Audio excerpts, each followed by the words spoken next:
Go. Today what we're going to do is take our basic pizza dough recipe, make it exactly like our pizza dough recipe, and make a pan of focaccia bread out of it. So that'll be cool. That way you can get more creative. You can add salt and spices and olives and garlic, whatever you want. So first, let's get started. We have some warm water here. And by warm, I mean 105 degrees. Doesn't scald your finger, is above your body temperature. And that's okay. You shoot for 105 degrees. What I just described is right in that thing. Like you like your hot tub. Okay, we're going to use 5 ounces of this warm water. And just put it on our scale. We're using our mixing bowl for our mixer, so that cuts down on dishwashing. So there's our 5 ounces. Next, our yeast, basic active dry yeast.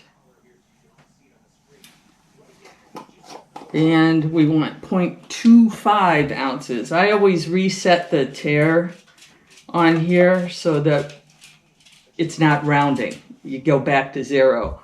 Good, very good hint, because it could be 5.5 ounces, a little less than 5.5 ounces. It's going to register as 5 ounces on here. So you've already got it. Just don't add, okay? Because it's not going to give you a true thing. Go back to 0. Every time you add a new ingredient. Okay. So we got our yeast in there.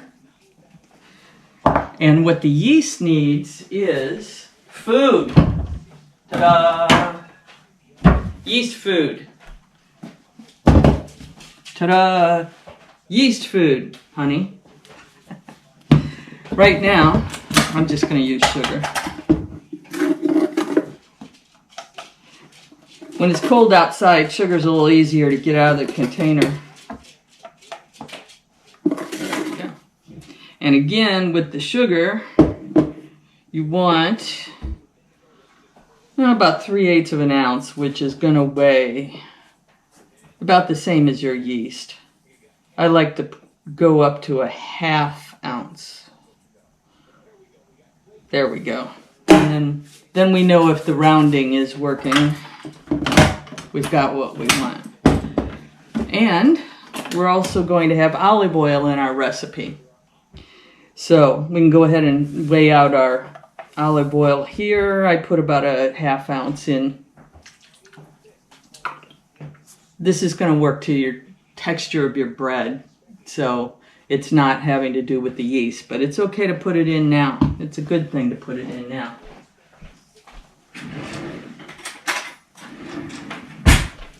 You just want to give this a real easy little stir to get some of the yeast lumps out. Now what we do, and this is called blooming the yeast, what we do is wait, because the yeast is going to start eating the sugar and it's going to get all bloated and it's going to float to the top, and then like it bloomed. That's giving the yeast a head start. That's going to make your bread work faster, get to work right away. Okay, time to wait. Let's grab a beverage. Hi, it's been about 5 minutes. All of this kind of depends on the water temperature, 106, 105. Anyway, we've waited about 5 minutes. The yeast has come up into a bloom. So we don't need to do anything to that. We're just going to plop our next ingredients in there because there's only a couple left. There is the flour, and we're going to use a 1/2 pound, 8 ounces, 1/2 pound, 8 ounces of flour. And let that all set to go.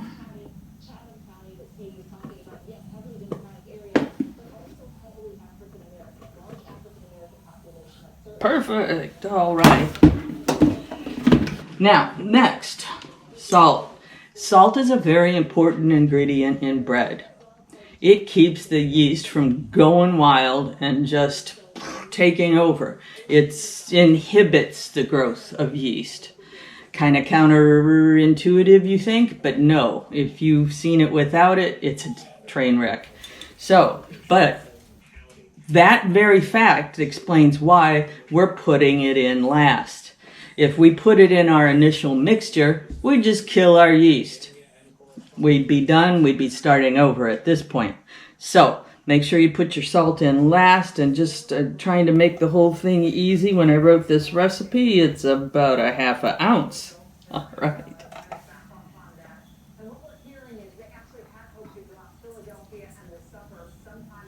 A little bit more. There we go. Okay.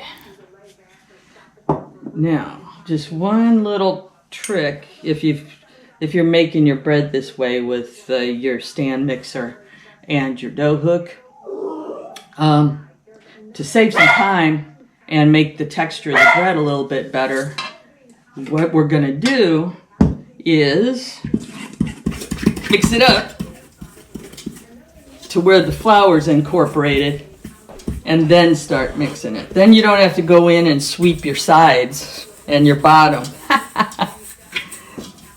So we've got it all looking kind of like pie dough. And now we're ready to put it on the mixer. That just saved us time, energy, and worry. Is all the flour getting incorporated? That's a scary thought when you're trying to mix your bread. All right, we're going to put this on low.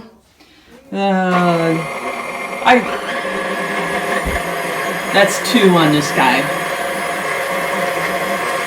And this goes on for at least a good 5 minutes.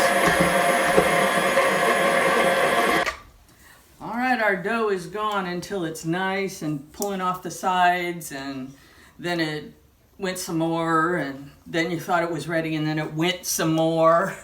So good. I guess we went about 7 or 8 minutes on this one. So what we're going to do, and another dish saving method here, is to get all of the dough, and it's on your dough hook. Pull it off. Get it into your nice ball that you want to get it into. Just tucking it in like you do a dinner roll, you know. Get you a pretty, and we're seeing this nice striation. That's the developed gluten. Our dough today is a bit sticky. And if you take a look out our window, which you don't need to do, it's Seattle. It's nice and wet outside, so that means when we're working with our flour already has a bit of a moisture content to it. So we've got a little extra water in our dough today, but that just a little bit, and that'll come out and work its way out. But weather is a big thing with bread. And that's why they say it takes a long time to learn how to make good bread, because so many factors can change things. And you learn by feel a lot with bread. So it's like that old joke. The tourist stops a New Yorker and says, "How do I get to Carnegie Hall?" The New Yorker says, "Practice, practice, practice." Thank you. Now, this is what we're going to do. Actually, it's what I did while I was telling you silly stories, was to just, I had the dough in one hand. I took the olive oil. You got your jar that you can squeeze around, or I've got it in my handy little thing. And then swirl the dough around till it's nice and loose. And now you've got your coated, greased bowl. Didn't have to dirty another bowl. Thank you. We're going to put it over here in a nice, quiet, safe, little warmer than the rest of the room place, because we've got some time to let it rise. We could let it rise in a rising chamber that gets warm.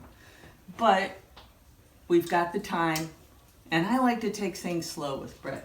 So we're just gonna put him over here and cover him up.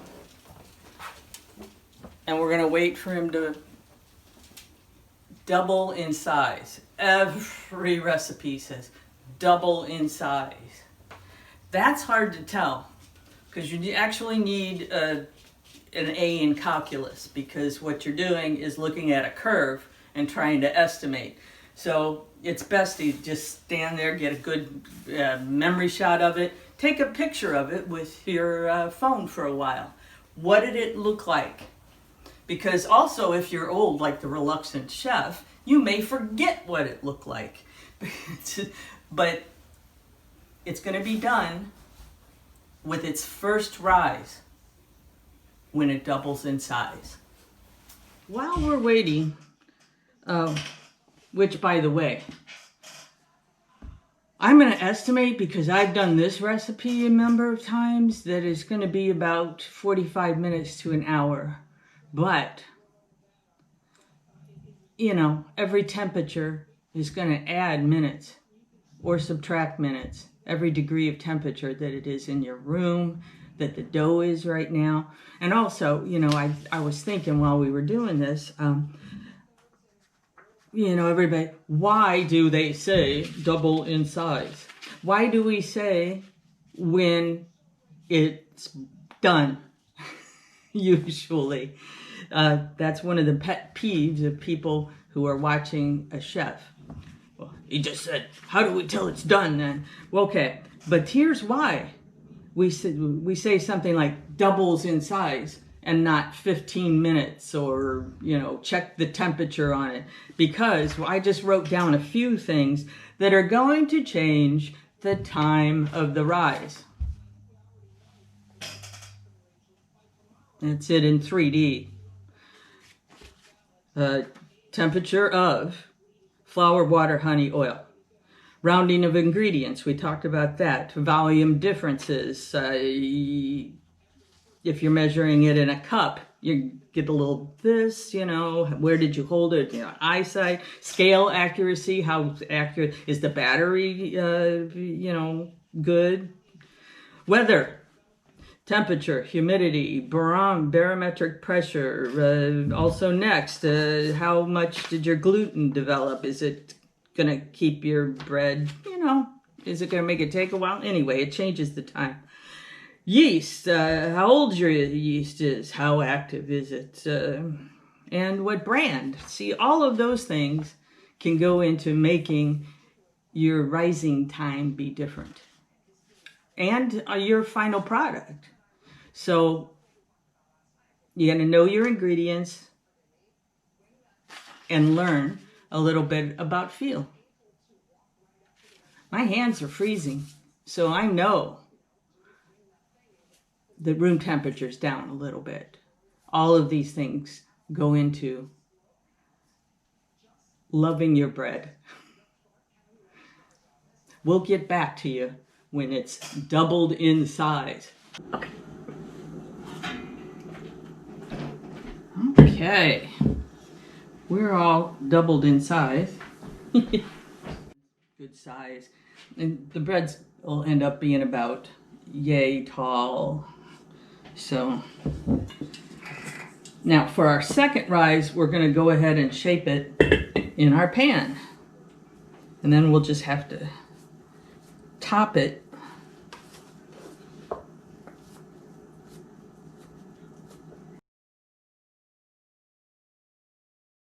Remember, it's going to rise, but you want to put a little extra towards the corners and sides so you don't get a big bubble in the middle. Because this is the last shaping. You're going to bake it with whatever shape this ends up with. So, there we go. There we go.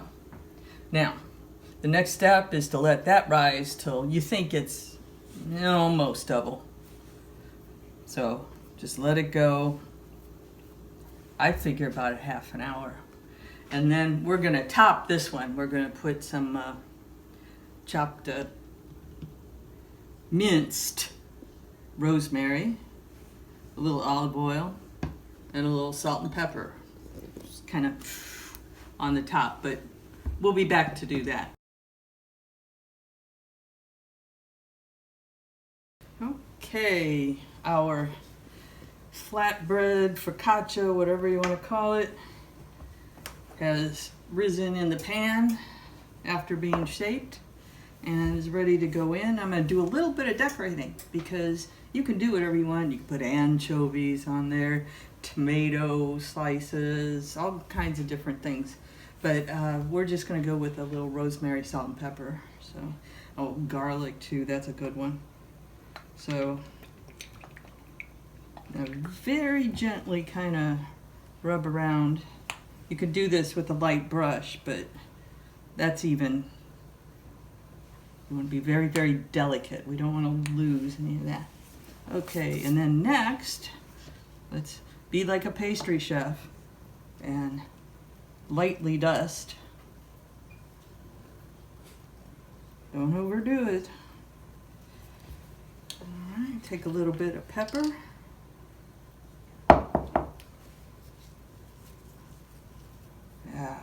Nice. And then the best part, a little bit of salt. Now everybody's going to know what you're baking now. There we go. Ready to bake. This recipe I like to do at 400, and that won't take more than 15 minutes to get this thing, you know. You tap on it, sounds hollow in the middle, and it's done. Ready to roll.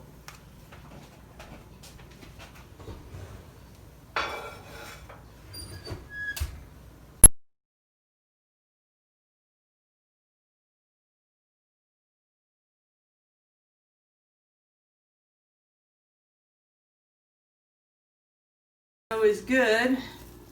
It's going to be easy to spread gently. You can do it by hand. You can get out a roller. Just work it gently.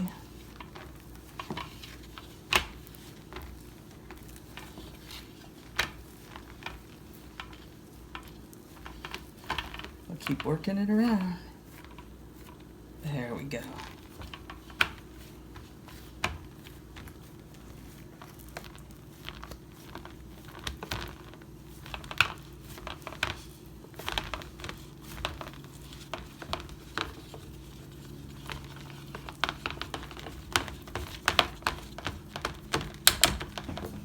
Now we're going to let that rise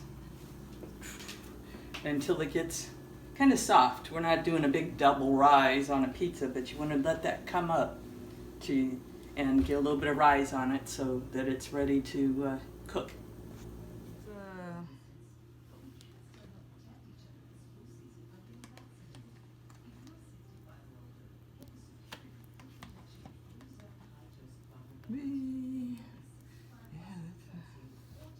Should come out okay on the camera.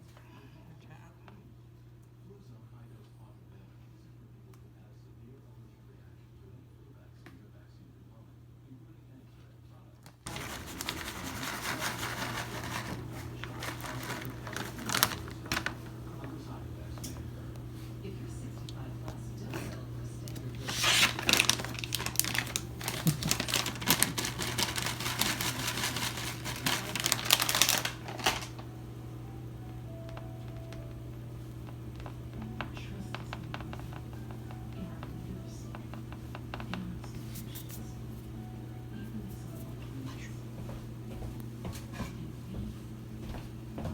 Mushrooms.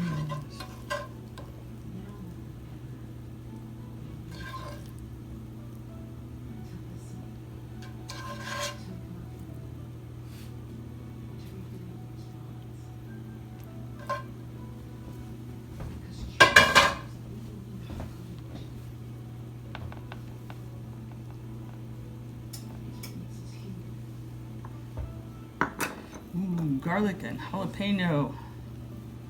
Nice and dry. All the ingredients are nice and dry.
Anybody ever wonders why I do that, it's so I don't get anchovy on the thing.